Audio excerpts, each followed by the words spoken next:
பரந்தூர் விமான நிலையத்தை வேறு இடத்தில் அமைக்க வேண்டும் என்றும் போராடும் மக்களுக்கு சட்ட உதவிகளை செய்ய தயாராக இருப்பதாகவும் தாவேக தலைவர் விஜய் கூறியுள்ளார். இந்த விவகாரத்தில் திமுக அரசு நாடகம் ஆடுவதாகவும் அவர் விமர்சித்துள்ளார். பயணத்தை தொடங்கணும்னு ஒரு முடிவோட தான் இருந்தேன். அதுக்கு சரியான இடம் இதுதான் எனக்கு தோணுச்சு.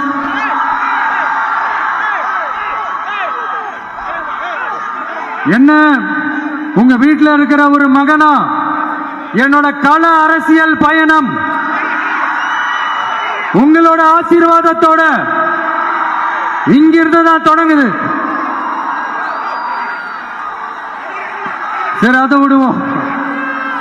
இந்த மண்ணுக்காகவும் மக்களுக்காகவும் நம்ம விவசாயிகள் பாதிக்கிற இந்த திட்டத்துக்கு எதிராக சட்ட போராட்டம் நடத்தவும் தயங்க மாட்டோம்னு சொல்லியிருந்தோம். அதை இங்க உங்க முன்னாடி ரொம்ப ஸ்ட்ராங்கா வலியுறுத்துறேன். இந்த பிரச்சனையில நான் உங்களோட உறுதியா நிற்பேன். நம்மள ஆண்டுகிட்டு இருக்கிற ஒன்றிய அரசுக்கும் மாநில அரசுக்கும் இங்க நான் சொல்லணும்னு நினைக்கிறேன். நான் இங்க வளர்ச்சிக்கு எதிரானவெல்லாம் கிடையாது. ஏர்போர்ட்டே வரக்கூடாதுன்னு நான் சொல்லல, இந்த இடத்துல வரக்கூடாதுன்னு நான் சொல்றேன். இதை நான் சொல்லலன்னு வைங்களேன், இவன் வளர்ச்சிக்கு எதிரானவன் அப்படி இப்படின்னு சொல்லி ஒரு கதையை கட்டி ஆரம்பிச்சிருவாங்க. சரி, நமக்கு அதை பத்திலாம் கவலை இல்லைன்னு வைங்க. 90% ஆஃப் விவசாய நிலங்கள், 90% ஆஃப் நீர்நிலைகளை அழிச்சு இங்க இந்த பரந்தூர் விமான நிலையத்தை கொண்டு வரணும்னு எடுக்கிற அந்த முடிவை எந்த அரசா இருந்தாலும் அது மக்கள் விரோத அரசா தான் இருக்க முடியும்.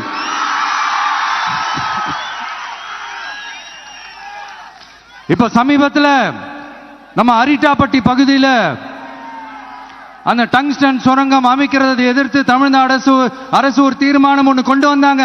அதை நான் மனப்பூர்வமாக வரவேற்கிறேன். ஆனா அதே நிலைப்பாட்டை தானே இங்க நம்ம பரந்தூர் பிரச்சனையிலையும் எடுக்கணும்.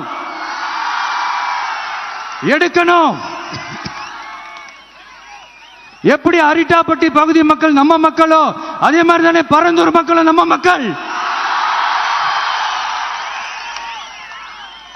அப்படித்தானே ஒரு அரசாங்கம் யோசிக்கணும். ஆனா அப்படி செய்யலையே. ஏன் செய்யல? ஏன்னா இந்த விமான நிலையத்தையும் தாண்டி இந்த திட்டத்தில் அவங்களுக்கு ஏதோ ஒரு லாபம் இருக்குது.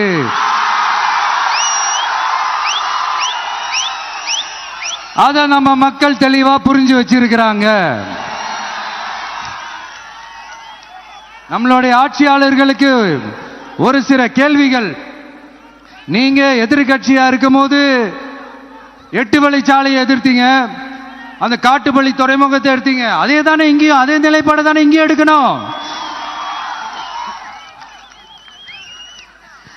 அது எப்படி நீங்க எதிர்கட்சியா இருக்கும் போது விவசாயிகளுக்கு ஆதரவு, ஆளுங்கட்சியா இருக்கும் போது விவசாயிகளுக்கு எதிர்ப்பா? இது எனக்கு புரியலையே.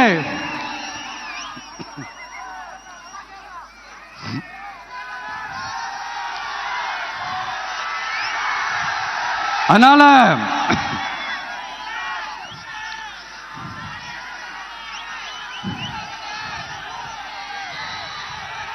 இனிமேலும் சொல்றேன், உங்க நாடகத்தெல்லாம் பார்த்துக்கிட்டு மக்கள் சும்மா இருக்க மாட்டாங்க. நீங்க உங்களோட வசதிக்காக அவங்களோட நிக்கிறதும் அவங்களோட நிக்காம இருக்கிறதும், நாடகம் ஆடுறதும் நாடகம் ஆடாம இருக்கிறதும், அது சரி, நம்புற மாதிரியே நாடகம் ஆடுறதுல தான் நீங்க கில்லாடிங்களாச்சு. உங்களோட இந்த விமான நிலையத்துக்காக நீங்க ஆய்வு செஞ்ச இடத்தை மறு ஆய்வு செய்யணும்னு